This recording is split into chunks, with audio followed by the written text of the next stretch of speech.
Quand on pense à un atome, on a tous en tête cette image d'une sorte de mini-système solaire, avec des électrons qui tournent sagement autour d'un noyau. Eh bien, aujourd'hui, on va voir ensemble pourquoi cette image, même si on la voit partout, est en fait complètement fausse. C'est parti, on plonge dans la vraie nature des orbitales atomiques. On va commencer par casser un mythe, un vrai. Cette image de l'atome qu'on a apprise à l'école, vous savez, avec son noyau au centre et les électrons qui suivent des orbites bien propres comme des planètes. C'était une simplification, ok, c'était utile à une époque, mais il est temps de passer à autre chose et de voir à quoi ça ressemble vraiment. Bon, le voilà, le verdict. Ce modèle planétaire, il est sympa, il est facile à dessiner, mais il est faux. C'était une première marche, une bonne tentative, mais pour vraiment comprendre comment la matière s'organise, il faut l'oublier. La vraie question, c'est pourquoi c'est faux ? Qu'est-ce qui cloche là-dedans ? Alors justement, pourquoi ce modèle ne tient pas la route ?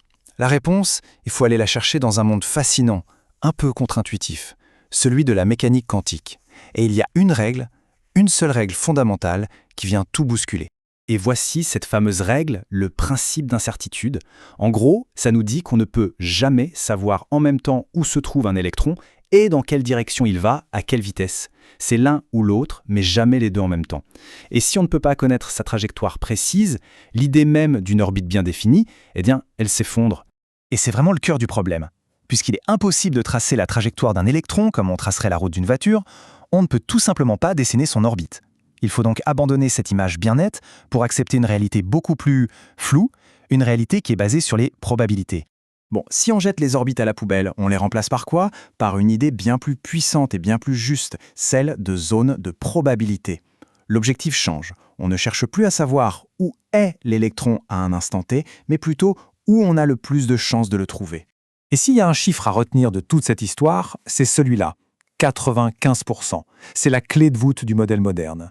On ne cherche plus la certitude à 100%, ce qui est impossible, mais on se contente d'une probabilité très, très élevée. Et voilà la définition moderne, la vraie. Une orbitale atomique, ce n'est pas une ligne, ce n'est pas une trajectoire, c'est un volume. C'est une région de l'espace en 3 dimensions où on est sûr à 95% de tomber sur l'électron si on le cherche. Est-ce qu'il pourrait être ailleurs ? Oui, dans les 5% restants, mais c'est très, très improbable. D'accord, c'est bien beau tout ça, mais comment les scientifiques font pour deviner la forme et la taille de ces zones de probabilité ? Eh bien, ils n'utilisent pas de boule de cristal, mais plutôt une sorte de recette mathématique super puissante. Voici la fameuse recette, l'équation de Schrödinger. Alors oui, je sais, ça a l'air un peu intimidant comme ça, mais pas de panique. L'idée ici, ce n'est pas du tout de la résoudre. Il faut juste voir ça comme un outil, une machine. On met des informations en entrée, et la machine nous sort en sortie la forme de ces fameuses zones de probabilité. Et pour faire fonctionner cette recette, il faut des ingrédients. Ces ingrédients, ce sont ce qu'on appelle les nombres quantiques. En changeant les valeurs de ces 4 nombres et en les mettant dans l'équation, on obtient toutes les formes et toutes les tailles possibles d'orbitales qui peuvent exister dans un atome. Allez, passons à la partie la plus visuelle, la plus sympa. Maintenant qu'on sait ce qu'est une orbitale en théorie, on va essayer de visualiser concrètement à quoi ça ressemble. Imaginez qu'on ait un appareil photo magique, capable de prendre un cliché instantané de la position d'un électron. Première photo, on a un point quelque part. Deuxième photo, un autre point, ailleurs. On en prend 100, 1000, au début c'est un peu le chaos. Mais si on en prend des millions et qu'on les superpose toutes, on voit un motif apparaître. Un nuage de points plus ou moins dense.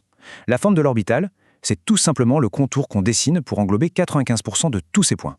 Et voilà le résultat. Ce n'est absolument pas une ligne continue, pas une trajectoire, mais bien ce fameux nuage de probabilité de présence. L'électron n'a pas de chemin défini. Il est, en quelque sorte, potentiellement partout à l'intérieur de ce nuage. Et le plus fascinant, c'est que selon les ingrédients qu'on a mis dans la recette, ces nuages peuvent prendre des formes très différentes et même très belles. Certaines sont de simples sphères, plus ou moins grandes. D'autres ressemblent à des haltères avec 2 lobes. Et un détail incroyable pour ces formes en haltères, la probabilité de trouver l'électron pile au milieu, au centre du noyau, est de 0. Donc, si on devait résumer tout ça en une seule phrase, ce serait celle-ci.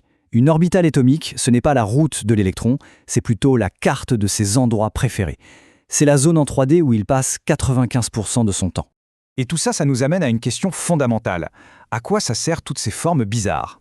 Elles ne sont pas là juste pour l'esthétique. En réalité, ces formes dictent absolument tout. C'est elles qui décident comment les atomes vont se lier entre eux pour former des molécules. C'est elles qui expliquent les couleurs, les réactions chimiques, toute la richesse du monde qui nous entoure. La forme, en chimie, c'est la fonction.